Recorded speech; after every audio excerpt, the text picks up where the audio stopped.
문무일 검찰총장이 검경 수사권 조정안에 대해 100분 동안 작심 비판했습니다.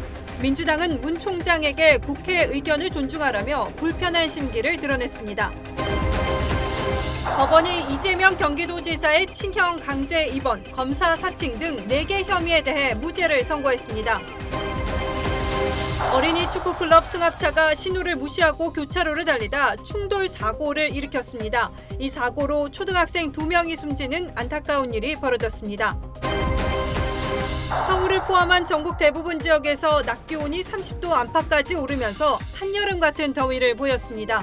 경북 의성은 31.5도까지 오르는 등 서울, 대전, 광주도 30도를 넘어섰습니다. 선크림 발랐는데 다 녹아내린 것 같아요. 퇴진 압박을 받고 있는 손학규 바른미래당 대표가 개파 패권주의에 굴복하지 않겠다며 사퇴하지 않겠다는 뜻을 거듭 밝혔습니다. 북한의 발사체 도발로 안보 불안이 고조된 가운데 송영무 전 국방장관이 김정은 위원장이 자유민주사상에 접근한 상태라고 주장해 부적절한 발언이란 비판이 일고 있습니다.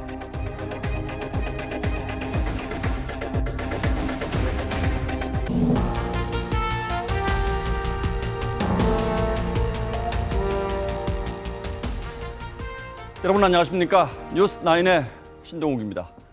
문무일 검찰총장이 오늘 기자회견을 자청해서 국회 신속 처리안 건으로 지정된 검경 수사권 조정 법안을 작심한 듯 비판했습니다. 기자회견은 무려 100분으로 전례가 없는 일이기도 합니다. 부작용을 조금 손봐서 될 일이 아니고 처음부터 처방이 완전히 잘못된 엉뚱한 법안이라고 했습니다. 검찰이 그만큼 지금의 상황을 심각하게 받아들이고 있다는 뜻이고 법무부 장관과 민정수석 등을 통한 경고에 대한 공개 반박이기도 합니다. 패스트트랙의 탈선 움직임이 곳곳에서 나타나면서 여권을 곤혹스럽게 만들고 있습니다. 오늘은 먼저 김태훈 기자가 보도합니다. 검찰의 과오 인정에서 시작된 기자회견은 지금의 논의에 검찰이 적지 않은 원인을 제공하였다는 생각을 하고 있습니다. 이내 수사권 조정 법안이 가져올 경찰 권력 비대화 우려와 비판으로 이어졌습니다. 수사를 담당하는 어떠한 기관에도 통제받지 않는 권한이 확대되어서는 안 된다고 생각합니다. 조국 청와대 민정수석이 누차 강조한 경찰의 1차 수사 종결 이후 검찰의 사후 통제에 대해서도 정면으로 반박했습니다. 문무일 검찰총장은 수사는 본질상 기본권 침해인데 사후에 고친다는 건 굉장히 위험한 생각이라며 사후 약방문, 소 잃고 외양간 고치기에 다름없다고 비유했습니다. 박상기 법무부 장관이 최근 전국 검사장들에게 돌린 이메일에 대해서도 박 장관 말대로라면 검찰이 입 딱 닫고 있어야 한다며 불만을 숨기지 않았습니다. 법무부의 소통 노력이 없었음도 가감없이 드러냈습니다. 문 총장은 비공개 질의응답에서 이렇게 상의를 벗어 흔들면서 검찰의 중립성 문제도 흔들리는 오쪽이 아닌 흔드는 쪽을 봐야 한다면서 제도 개선 이전에 정권의 의지 문제임을 우회적으로 비판했습니다. 임기 2달을 남긴 문 총장은 앞으로 국회 사법개혁특별위원회에 출석해 검찰 입장을 적극적으로 개진할 것임을 분명히 했습니다. TV조선 김태훈입니다. 여기에 대해 청와대 여당은 비판의 각을 세우면서도 달래야 하는 상황인지 아니면 정면 돌파해야 하는 상황인지 조금은 신중한 분위기입니다. 일단 문 총장의 발언이 입법권, 즉 국회의 권한을 침해하는 것이란 반응이 주로 나왔는데 문무일 총장이 모든 것을 건 승부에 나선 만큼 이 상태로 봉합되기는 어려워 보입니다. 당장은 검찰과 정면 승부를 벌이는 것이 부담스럽기도 할 겁니다. 여권의 반응은 홍혜영 기자가 보도합니다. 여야 4당이 신속 처리 안건으로 지정한 검경 수사권 조정 법안을 두고 문무일 검찰총장이 민주주의 원칙에 어긋난다고 하자 여당인 더불어민주당은 국회를 존중하라고 했습니다. 이인영 원내대표는 국회의 견해를 마땅히 검찰도 존중해야 한다면서 그것도 또 하나의 민주주의 원칙이라고 말했습니다. 민주당 싱크탱크인 민주연구원은 행정부의 일원이자 개혁의 대상인 검찰이 수기를 정면 반박하는 발표문을 낸 것은 국회의 입법권 침해라는 보고서를 냈습니다. 수사권 조정안에 반대하기 전에 이런 논의가 나온 이유를 검찰 스스로 돌아봐야 한다는 비판도 나왔습니다. 홍익표 수석 대변인은 문 총장의 기자회견은 알맹이가 없었다며 국민 여론을 뒤엎을 만한 대안을 제시하지 못한 채 기존 반박을 되풀이했다고 평가했습니다. 다만 민주당은 앞으로 법안 논의 과정에서 검찰의 의견을 충분히 수렴하겠다며 검찰과 정면으로 대립하는 양상은 피하려는 분위기입니다. 청와대는 문 총장의 발언에 공식 반응을 내놓지 않았지만 국회가 풀어야 할 몫이라는 원칙을 강조했습니다. TV조선 홍혜영입니다. 이런 가운데 강신명 전 경찰청장이 박근혜 정부 시절 선거에 개입한 혐의로 어젯밤 늦게 구속되었습니다. 경찰 내부에선 수사권 조정안을 두고 검경이 갈등을 빚고 있는 국면에서 전직 경찰수장을 정조준하는 것에 대해서 당혹스럽다는 분위기인데 검찰은 강 전 청장의 당시 청와대 윗선을 정조준하며 수사를 확대하고 있습니다. 이유경 기자가 취재했습니다. 구속된 강신명 전 경찰청장은 지난 2016년 4월 총선 무렵 이른바 친박 인사들의 당선을 위한 맞춤형 선거 정보를 수집하는 등 선거에 개입한 혐의를 받고 있습니다. 불법 선거 개입 혐의 인정하십니까? 경찰과 저의 입장에 대해서 소상하게 소명드리겠습니다. 서울중앙지법은 범죄에 관여했다고 의심할 만한 상당한 이유가 있다며 영장을 발부했습니다. 전직 총수가 구속된 건 경찰청 출범 이후 이번이 8번째입니다. 전직 경찰수장의 구속 소식에 경찰 내부 반응은 당혹 그 자체입니다. 당시 차장이었던 이철성 전 청장과 다른 전현직 간부 2명에 대한 영장은 기각됐습니다. 경찰청 한 간부는 검찰이 경찰청 정보국을 3차례 압수수색해 증거를 확보했고 도주 우려가 없는데 구속은 지나치다고 했고 또 다른 경찰 간부는 검경 수사권 조정안을 앞두고 정치적 의도가 다분하다며 비판했습니다. 하지만 문무일 검찰총장은 오늘 기자간담회에서 경찰에서 수사에 송치한 사건을 보완 수사한 것이라며 검경 수사권 조정 신경전으로 해석하는 데 선을 그었습니다. 검찰은 당시 현기환 청와대 정무수석이 선거 개입을 지시했다는 진술을 토대로 경찰과 당시 청와대 간에 거래가 있었는지에 수사력을 모으고 있습니다. TV조선 이유경입니다. 공직선거법 위반과 직권남용 혐의로 기소된 이재명 경기도지사가 1심 재판에서 무죄를 선고받았습니다. 특히 그동안 가장 큰 논란이 됐던 친형 강제 입원 의혹과 관련해서 법원은 직권남용이라는 검찰의 주장을 받아들이지 않았습니다. 정치적 벼랑 바로 앞까지 몰렸던 이재명 지사는 일단 한숨 돌리게 됐습니다. 김성돈 기자가 보도합니다. 이재명 지사의 혐의는 모두 4가지였습니다. 재판부는 형법상 직권남용과 공직선거법상 허위사실 공표 3건 등 모든 혐의에 대해 무죄를 선고했습니다. 재판부는 친형 강제 입원 과정에서 다소 무리하게 진행한 사실은 비난받을 수 있지만 직권남용으로 단정할 수 없다고 밝혔습니다. 또 친형 강제 입원, 검사 사칭, 대장동 개발업적 과장 등 3개 사건과 관련한 선거법상 허위사실 공표 혐의에 대해서도 무죄로 판결했습니다. 친형에 대한 정신과 진단 절차를 개시할 상당한 사정이 있었고 피고인의 권한 범위 내의 행위이므로 직권남용이나 의무 없는 일을 하게 하는 행위가 아니라고 판단하였고 정치적 위기에 몰렸던 이재명 지사로서는 오늘 재판으로 일단 명예를 회복했습니다. 이재명 지사는 사법부가 인권과 민주주의의 최후에 보루하는 것을 확인해줬다고 말했습니다. 도민들께서 저를 믿고 기다려 주셨는데 우리 도민들의 삶을 개선하는 큰 성과로 반드시 보답드리겠습니다. 친형 강제 입원 재판에 검찰 측 증인으로 출석했던 고 이재선 씨의 부인은 무죄 판결을 이해할 수 없다고 밝혔습니다. 결심 공판에서 직위상실에 해당하는 징역형과 벌금 600만 원을 구형했던 검찰은 항소 여부를 적극 검토하고 있습니다. 공직선거법은 기소를 한 뒤 1년 안에 최종 판결을 하도록 규정하고 있습니다. 이재명 지사의 재판이 3심인 대법원까지 이어져도 올해 안에는 결론이 날 것으로 예상됩니다. TV조선 김승돈입니다. 오신환 바른미래당 신임 원내대표가 손학규 대표의 사퇴를 요구하고 나섰지만 손 대표는 물러설 수 없다는 뜻을 분명히 했습니다. 그러면서 자신에 대한 사퇴 압박은 개파 패권주의며 자유한국당과의 합당을 위한 사전 정지 작업이라고 반박했습니다. 바른미래당의 내분 사태가 2라운드로 접어들었습니다. 유병수 기자입니다. 바른미래당 손학규 대표는 자신에 대한 사퇴 요구를 계파 패권주의라고 규정했습니다. 당원 동지 여러분께 분명히 말씀드립니다. 손학규가 계파 패권주의에 굴복해 퇴진하는 일은 절대 없을 것입니다. 물러나라는 다른 정당계 세력의 요구는 자유한국당과의 통합을 위한 사전 정지 작업이라고 했습니다. 대신 혁신위원회와 총선 전략기획단 설치를 제안했습니다. 제2 창당 수준으로 당을 쇄신해 내년 총선을 준비하겠다는 겁니다. 오신환 신임 원내대표와 유승민, 안철수계 의원들은 손 대표 사퇴 불가피론을 재차 주장했습니다. 오 원내대표와 이준석 최고위원 등이 손 대표와 담판도 벌였지만 이견만 확인했습니다. 아니 그럼 뭐 내가 말을 해야 뭐 어차피 선거 과정에서 여러분들 다 알고 있잖아요. 그 변화에 대한 의미를 뭐 대표님께서 잘 알고 계시고. 오신환 원내대표는 의원단 워크숍을 통해 손 대표 거취를 재논의한다는 입장입니다. 하지만 당원 당규에 대표 탄핵이나 불신임 규정이 없어 양측 간 대립은 더욱 격화될 전망입니다.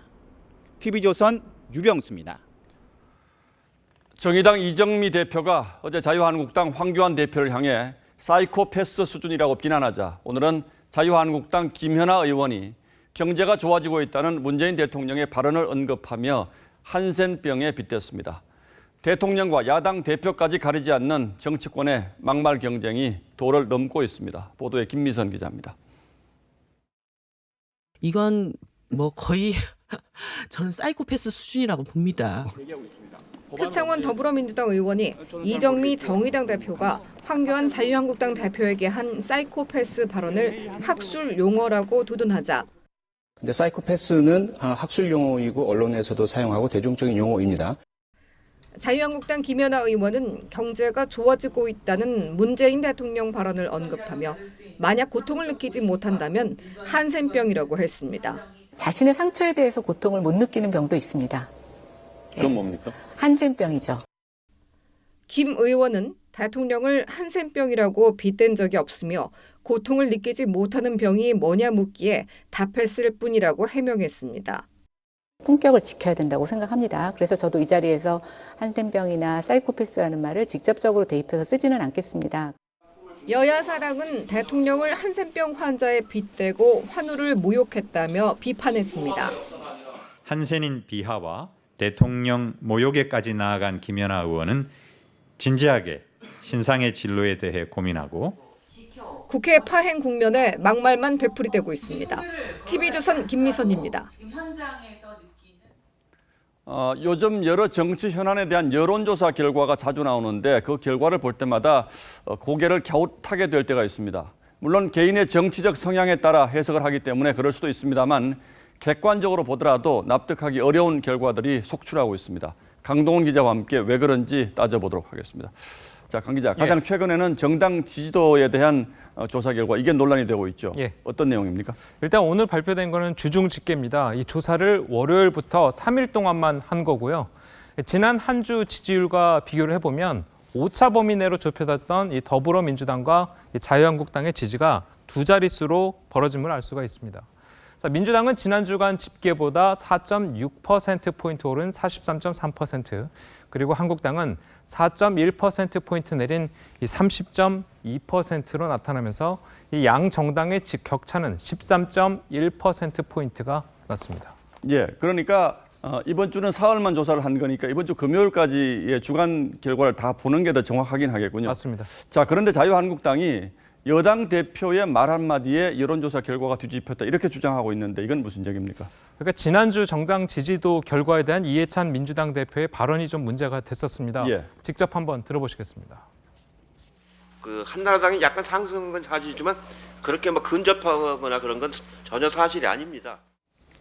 그러니까 자유한국당의 지지도가 상당히 상승한 지난주 조사 결과가 사실이 아니다 이런 얘기죠. 맞습니다. 자, 그렇더라도 자유한국당의 주장은 좀 억지스럽게 느껴지긴 합니다만. 예, 그렇습니다. 사실 이 리얼미터 관계자의 말을 좀 들어보니까요. 이 조사 결과에 유불리에 즉각적으로 반응하기보다는 지지율 등락의 원인을 차근하게 살펴봐야 된다. 이렇게 말을 했습니다. 자, 리얼미터는 한국당 지지율이 떨어진 이유를 크게 세 가지로 보고 있습니다. 나경원 원내대표의 혐오 발언 논란과 5.18 망언 징계 무산, 그리고 황교안 대표의 5.18 기념식 참석 논란, 이렇게 세 가지인데요.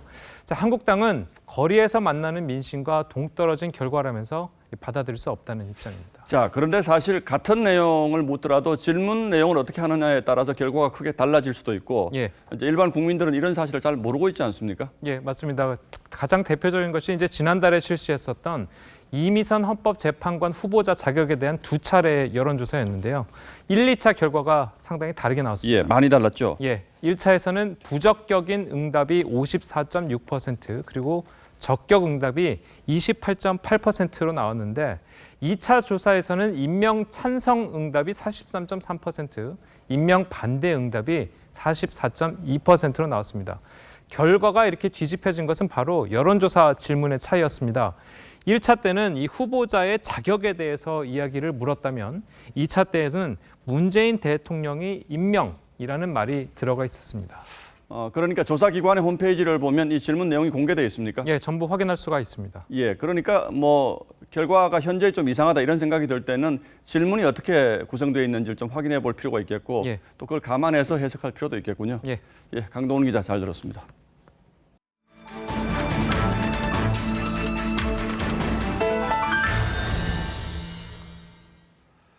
김학의 전 법무부 차관이 별장 성접대 의혹이 불거진 지 6년 만에 성접대를 받은 것을 포함한 뇌물 혐의로 구속 기로에 섰습니다. 법원에 나가 있는 취재기자 연결하겠습니다. 한송훈 기자, 구속 여부는 언제쯤 알 수 있습니까? 네, 영장 심사를 맡은 신종렬 부장판사의 판단이 아직 나오지 않고 있습니다. 김학의 전 법무부 차관이 검찰이 청구한 영장 청구서 내용 대부분을 부인한 만큼 신 부장판사도 사건 기록을 꼼꼼히 검토 중인 것으로 보입니다. 김 전 차관은 오전 10시쯤 법정에 출석해 3시간 동안 본인에게 제기된 혐의에 대해 소명했습니다. 김 전 차관은 뇌물수수 혐의 대부분에 대해 부인 취지로 일관했지만 건설업자 윤중천 씨를 알지 못한다는 기존 진술 대신 윤 씨를 알긴 안다고 말한 것으로 전해졌습니다. 김 전 차관 측 변호인은 그동안 기억이 잘 나지 않아 모른다고 한 취지였기 때문에 기존 진술이 크게 달라진 것은 아니라고 설명했습니다. 자, 그런데 검찰이 적용한 혐의가 뇌물죄 아니겠습니까? 한 기자 보기엔 이걸로 이 사건의 본질인 성범죄 혐의 밝혀낼 수 있을까요? 네, 그렇습니다. 검찰이 적용한 뇌물 혐의엔 이른바 성접대 의혹도 포함되어 있습니다. 일단 검찰이 뇌물로 간주하긴 했지만 수사의 핵심인 성범죄 의혹으로 나아가기 위한 디딤돌 역할을 하는 거기 때문에 검찰도 이번 재판부 판단을 예의주시하고 있습니다.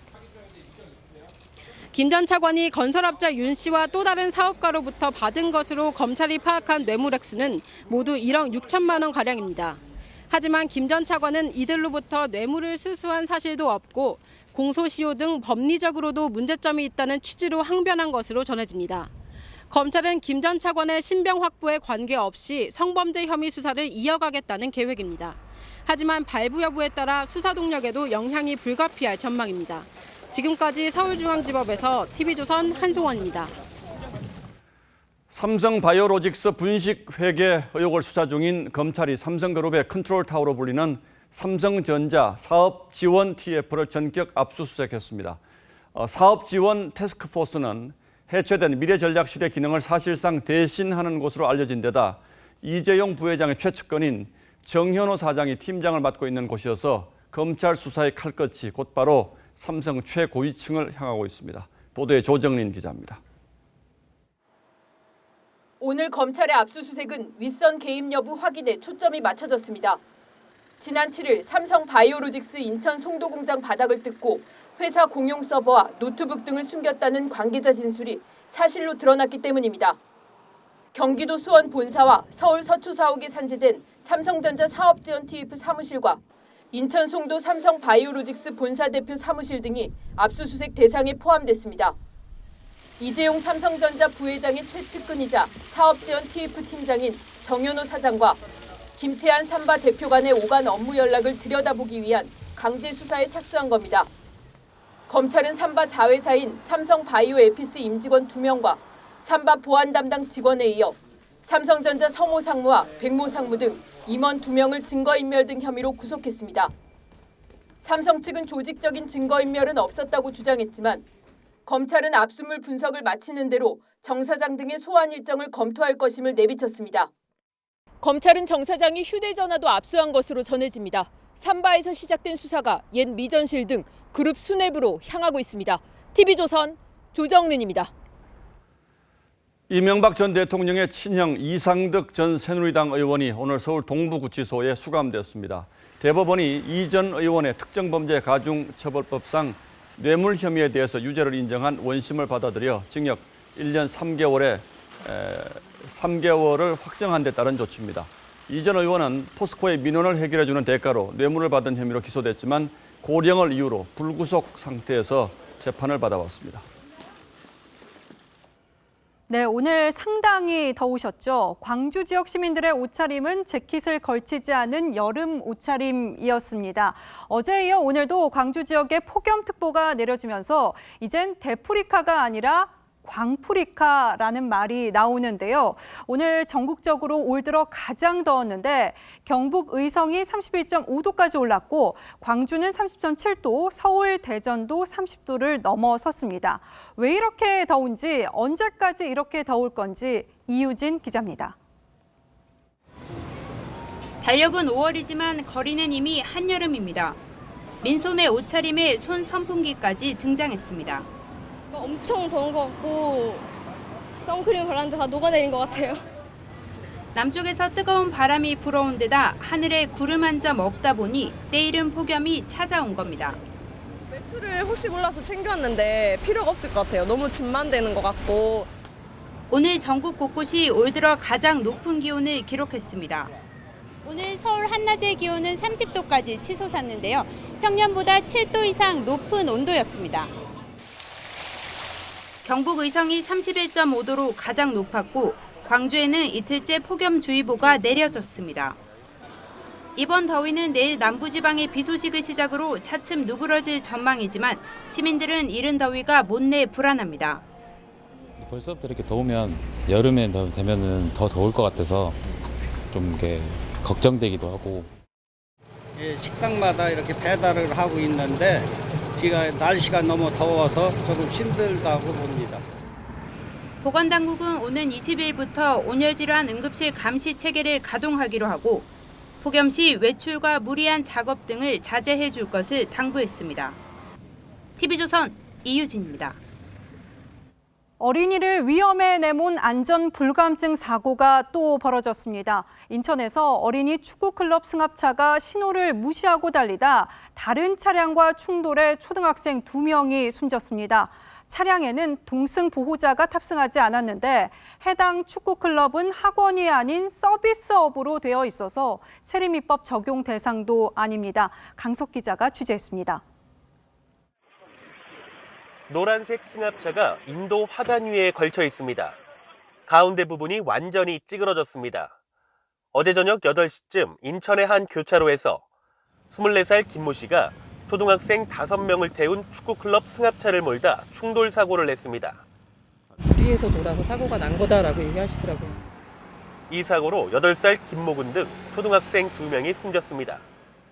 김 씨는 황색 신호에서 멈추지 않고 주행하다 교차로 한가운데서 승합차와 충돌했습니다. 김 씨는 경찰 조사에서 조금 빨리 가려 했다고 진술했습니다. 3, 4분 걸리니까 빨리 지나가면은 또 그 다음 신호가 연동으로 터지니까 시간을 단축시키기 위해서. 사고 당시 축구클럽 차량 안에는 보호자도 없었습니다. 유소년 축구클럽은 체육시설이나 학원이 아닌 서비스업으로 등록됐습니다. 통학버스 안전규정을 강화한 일명 세리미법도 적용받지 않습니다. 체육시설업 등록 대상에 해당은 안 되고 교육청에서도 신고 대상은 아니고 자유업종으로 지금 돼 있거든요.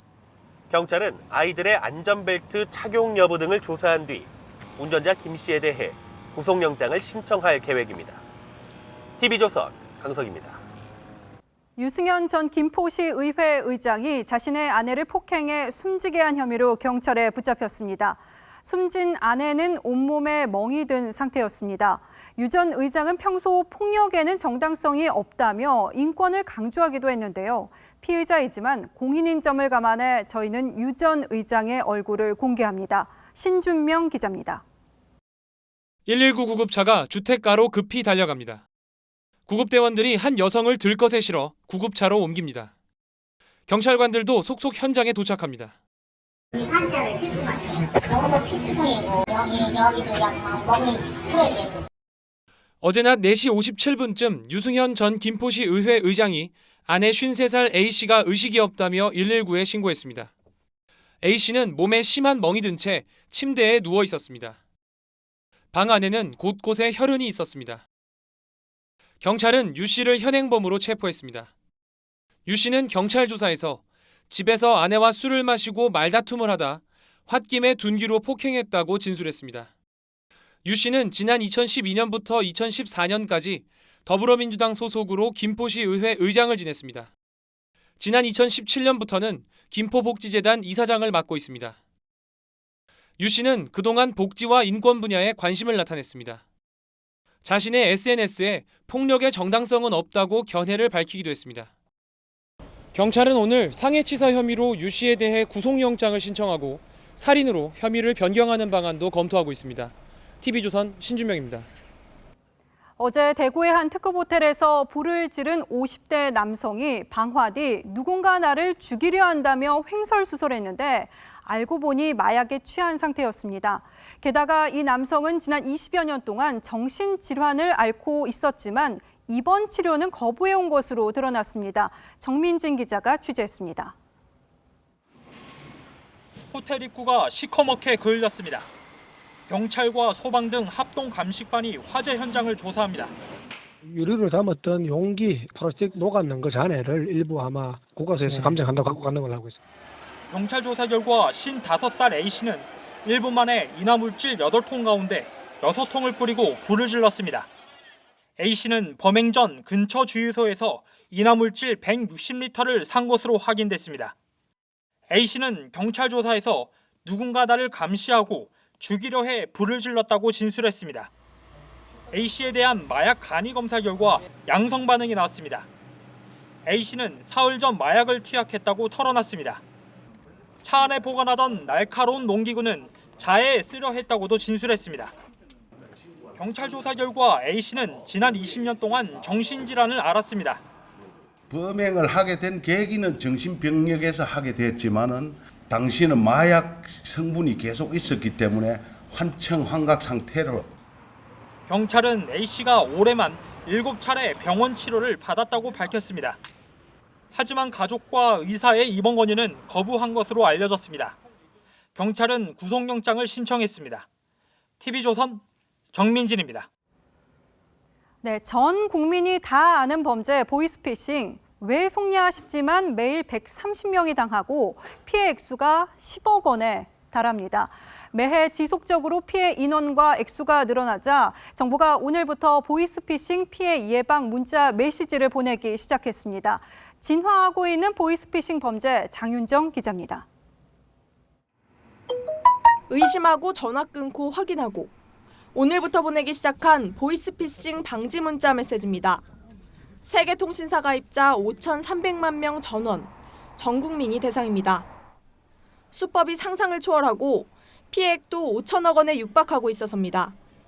가짜 검찰 수사관 출몰. 제 개인정보를 도용을 해가지고 위조신분증을 만들어가지고요. 농협하고 하나은행. 정부 지원금 미끼도 등장합니다. 이게 저희 정부 지원 자금이라고 들어보셨잖아요. 우리 고객님은 다 조건은 충족이 되시는데 금융거래 미비로 지금 확인이 되세요. 피해를 입지 않던 20, 30대도 쉽게 당합니다. 명의가 도용됐다는 말에 의심 없이 1,800만 원을 건넸습니다. 당할 수밖에 없는 상황인 게 한국인들이 그런 전문 용어 이런 걸 써가면서 이렇게 접근을 하기 때문에. 최근에는 악성 코드가 담긴 앱 설치를 유도합니다. 실제 경찰서나 검찰청 번호로 전화를 걸어도 사기범이 전화를 받을 수 있게 됩니다. 국내 번호라고 안심할 수 없습니다. 지난해 12월에는 해외에서 걸려오는 전화를 010 등 국내 번호로 둔갑시킨 일당이 붙잡혔습니다. TV조선 장윤정입니다. 예, 다음 뉴스입니다. 문재인 대통령이 우리 경제가 위축되지 않도록 특히 저소득층과 자영업자 일자리 문제에 돈을 더 풀라고 지시했습니다. 지금 재정 지출을 늘리는 것은 사회 구조 개선을 위한 투자로 봐달라고도 했습니다. 그러면서 경제 정책 기조는 바꿀 뜻이 없음을 분명히 했습니다. 최지원 기자가 보도합니다. 문재인 대통령이 세계 경제 여건 악화로 1분기 성장이 좋지 못했다면서 경제 활력을 위한 적극적인 재정 투입을 강조했습니다. 경제는 심리라는 말이 있듯이 민간 경제 주체들의 심리가 위축되지 않도록 재정이 경제 활력 제고에도 적극적인 역할을 해야 할 것입니다. 자영업자와 저소득층이 겪는 어려움은 참으로 아픈 부분이라며 자영업자 대책 등에도 재정의 적극적인 역할이 요구된다고 했습니다. 소득주도 성장 등 문재인 정부 경제정책의 부작용으로 꼽히는 것들을 세금 투입으로 대처하겠다는 겁니다. 경제기조는 수정할 뜻이 없음을 또다시 강조했습니다. 혁신적 포용국가를 위한 예산은 결코 소모성 지출이 아닙니다. 우리 경제사회의 구조 개선을 위한 선투자로 봐야 합니다. 재정 수지 악화 우려에 대해선 국가 재정이 매우 건전한 편이기 때문에 좀 더 긴 호흡으로 바라볼 필요가 있다고 했습니다. 다만 불필요한 낭비를 과감히 줄여야 한다며 지출의 구조 조정을 주문했습니다. TV조선 최지원입니다. 하지만 국책연구기관인 KDI는 오늘 대통령의 이런 진단과는 사뭇 다른 진단을 내놨습니다. 단기적인 경기 부양을 위한 돈 풀기 정책이 장기적으로 나라 살림에 부담이 될 것이며 자칫하면 내년 경제 성장률이 1%대로 떨어질 수도 있다는 우려까지 내놓았습니다. 송병철 기자가 취재했습니다. 한국개발연구원 KDI가 오늘 내놓은 보고서입니다. 글로벌 금융위기 이후 우리 경제의 생산성이 둔화됐고 이는 장기적으로 성장률을 낮출 수 있다는 내용입니다. 특히 기술과 자원 배분 등 경제 효율성을 보여주는 총 요소 생산성은 2000년대에 1.6%포인트에서 2010년대에 0.7%포인트까지 떨어졌습니다. 이런 수준이 이어진다면 2020년대엔 경제 성장률이 1.7%까지 떨어질 수 있다고 예측했습니다. KDI는 또 정부의 재정 지출 확대로는 성장률 둔화의 구조적 요인을 해결할 수 없고 재정 확대를 반복하다간 장기적으로 부담이 될 수 있다고 경고했습니다. 지금과 같은 성장 둔화는 재정 확대와 같은 단기적 처방으로는 해결이 어렵다는 겁니다. 보고서는 생산성 향상을 위한 정책적 노력을 주요 과제로 제시했습니다. 자유로운 경제 활동을 이렇게 촉진하는 식의 정책을 펴고 독려해야 될 필요가 있을 것으로 보이고요. KDI는 이를 위해 기술 혁신과 함께 기업과 금융 분야의 규제 개선이 필요하다고 조언했습니다. TV조선 송병철입니다. 트럼프 미국 대통령이 다음 달 말 일본 오사카에서 열리는 G20 정상회의를 전후해 방한할 예정입니다. 트럼프 대통령은 이 기간 동안 나흘 일정으로 일본을 국빈 방문하는데 아직 확정된 건 아니지만 우리나라도 당일치기 정도로 다녀갈 것으로 보입니다. 백대호 기자가 보도합니다. 청와대는 트럼프 미국 대통령이 다음 달 말 방한할 것이라고 공식 발표했습니다.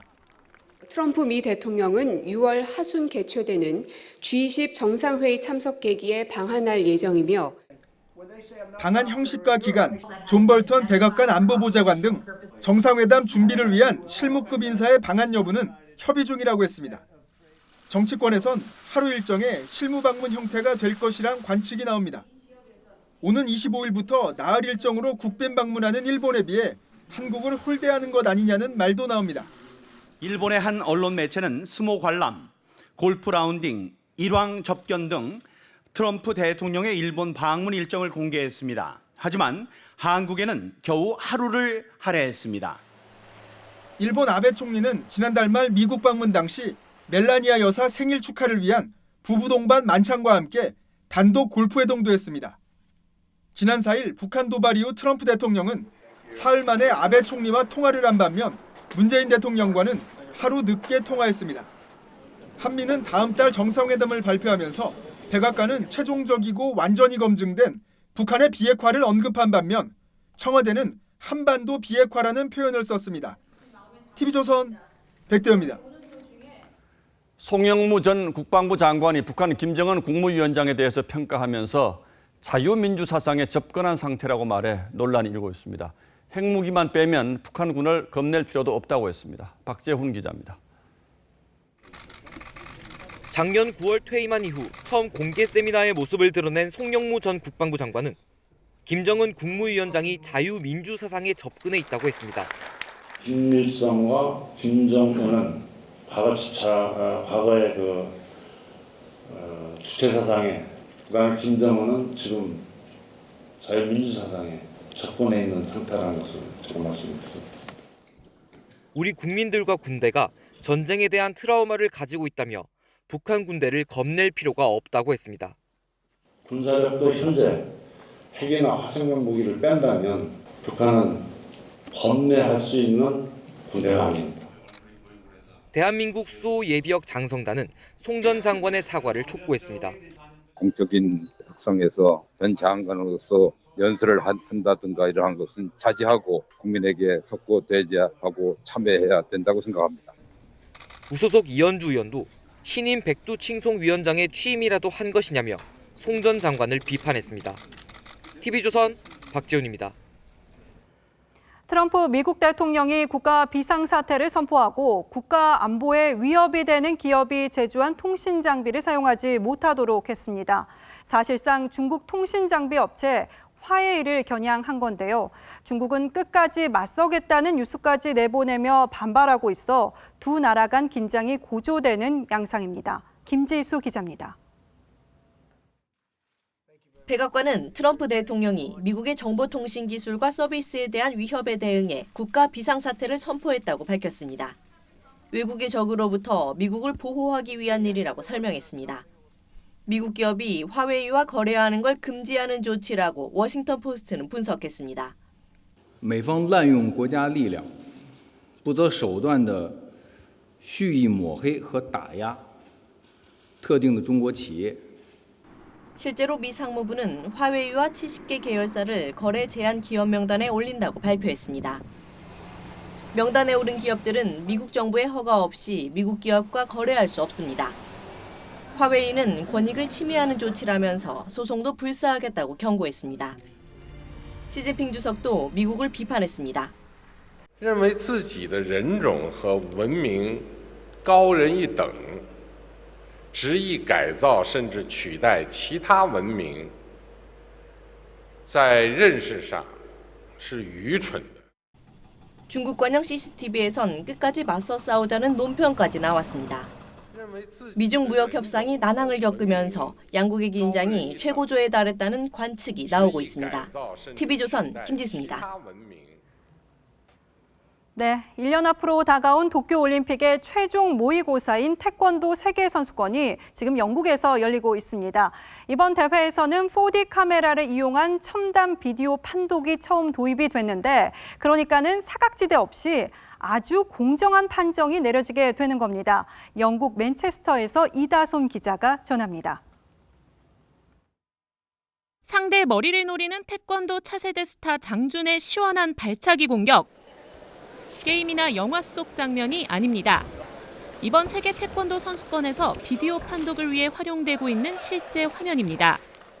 경기장 상단에 설치된 4D 카메라 100대가 실시간으로 경기를 촬영하는데 프로스포츠가 아닌 아마추어 종목에서는 처음 채택됐습니다.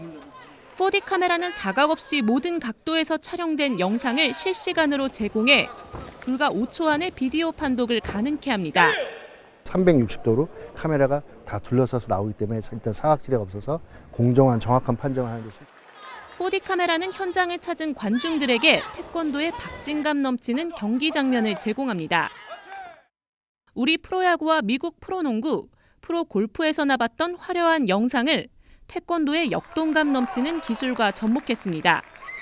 세계 태권도 연맹은 내년 도쿄올림픽에서 4D 카메라를 적극 활용해 태권도의 정수를 세계인들에게 보여주겠다는 각오입니다.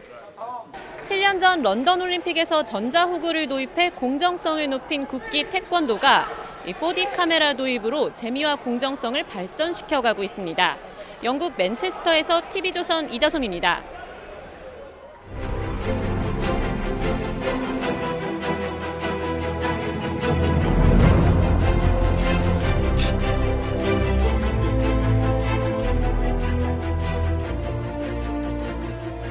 곤히 잠든 나를 깨우지 말라. 하루 온종일 산비탈 감자밭을 다 쑤셔놓았다. 한국인의 맑은 영혼을 영롱한 토속으로 노래했던 시인 백석이 북한에서 쓴 동시 멧돼지의 한 대목입니다. 감자밭을 덜 쑤셔놓고 잠든 멧돼지가 쟁기 끄는 악몽을 꾼다는 이야기가 재치 있습니다. 백석은 광복 후 가족과 고향을 버릴 수 없다며 평안북도 정주에 남았습니다. 더러운 정치글은 쓰지 않겠다며 동시와 번역에만 매달렸죠. 그런데 1957년 멧돼지를 비롯한 그의 동시들이 아동에게 말하는 정치적 의미가 없다는 공격을 받았습니다. 그는 동시는 계급이 아니라 아이들 눈높이에 맞춰야 한다고 맞섰다가 반동으로 몰렸고 삼수갑산 협동농장으로 쫓겨났습니다. 그리고 40년 가까이 거기서 양치기로 살다 떠났습니다. 어제 공개된 북한의 어린이 청소년 시집에 이런 동시들이 실렸습니다. 어제는 대륙간 탄도 로켓, 오늘은 수수탄 꽝꽈르릉. 아무리 제재와 압박을 해도 불벼락에 몽땅 타 죽고 말걸. 구린내 나는 그 얼굴 들이밀 땐 미국 땅이 통째로 없어질 줄을. 북한이 어린이들을 살벌한 반미놀이에 동원하는 건 낯선 광경이 아닙니다. 하지만 이렇게 동시까지 욕설과 저주로 가득한 건 또다시 충격이 아닐 수 없습니다. 트럼프 대통령을 향해서는 겁에 질린 개처럼 지저대는 늑다리, 미친 개에겐 몽둥이 찜질이 명약이라고 했습니다. 급기야는 문재인 대통령까지 조롱합니다. 우리 집에 삽살개 하루 종일 졸졸 나만 따른다지만 제 죽을 줄 모르고 승냥이만 따르네. 지하에 잠든 백석이 이런 동시들을 읽는다면 탄식할 일입니다. 그런데 하나 더 주목할 건 이 시집은 남북, 미북 관계가 좋았던 작년에 나왔다는 점입니다. 그렇다면 겉다르고 속다른 북한의 이중성이 여기서도 잘 드러난 셈이죠. 엊그제도 북한은 쌀을 지원하겠다는 우리 정부를 향해 시시껄렁한 물물거래로 호들갑을 떤다고 했습니다. 공산국가 특유의 허세라고 해야 할지 아니면 우리가 무슨 약점이라도 단단히 잡힌 건지 혀를 찰 수밖에 없습니다. 우리가 이렇게까지 흐물흐물하게 보였는데 과연 제대로 된 평화가 찾아올지 오늘 또다시 머리가 복잡해집니다.